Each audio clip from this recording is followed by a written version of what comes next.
গরুর ভুঁড়ি পরিষ্কার করা যে কষ্ট, যারা খায় তারাই বুঝে। গরুর ভুঁড়ি আমার পছন্দের তালিকার মধ্যে একটা। সবসময় খেতে না পারলেও মাঝে মধ্যে খাওয়ার চেষ্টা করি। আমাদের এলাকায় তেমন পাওয়া যায় না, কিন্তু খাইতে তো ইচ্ছে করতেছে, তাই পাশে একটা এলাকা থেকে নিয়ে আসলাম। পরিষ্কার ছিল, তারপরও বাসায় এনে গরম পানিতে একটু সিদ্ধ করলাম, কারণ উপরে চামড়া যে কালো আবরণ এগুলো পরিষ্কার করতে হয়। পরিষ্কার করার পর আমি কেটে ফেললাম। কেটে পরিষ্কার করার গরম পানিতে সিদ্ধ করার সময় একটু হলুদ দিছিলাম, এই জন্য হলুদ একটু লাগতেছে। আবার হালকা একটু লেবু দিছি, নাহলে গন্ধটা উঠে যায়। যখন গরুর ভুঁড়ি পরিষ্কার করি স্মেলটা দেখে কিন্তু খাওয়ার রুচি কমে যায়, কিন্তু পরিষ্কার করার পর রান্না করে অনেক মজা হয় খেতে। যারা পছন্দ করে তারাই বুঝে একমাত্র। আর আজকে ভুঁড়ি রান্না করব, তাই আমি যা যা মশলা দরকার সবগুলো রেডি করলাম। পেঁয়াজও কেটে নিলাম। এখন হচ্ছে রান্না করব। গরুর ভুঁড়ি সিদ্ধ করতে কিন্তু অনেক সময় লাগে।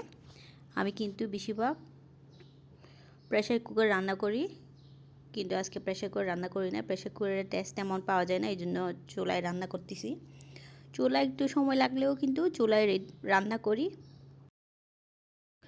পেঁয়াজ, রসুন, আদা এগুলো আমি তেলের মধ্যে দিয়ে দিলাম। এরপর আস্তে আস্তে সব মশলা দিয়ে আমি কষাবো ভালো করে।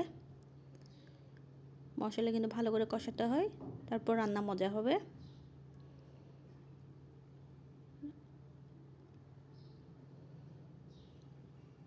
আমি শুকনা গুঁড়া মরিচও দিয়ে দিলাম।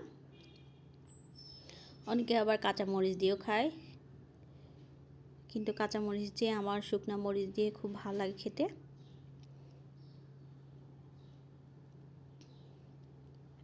জিরা গুঁড়া দিয়ে দিলাম, হলুদের গুঁড়াও দিয়ে দিলাম।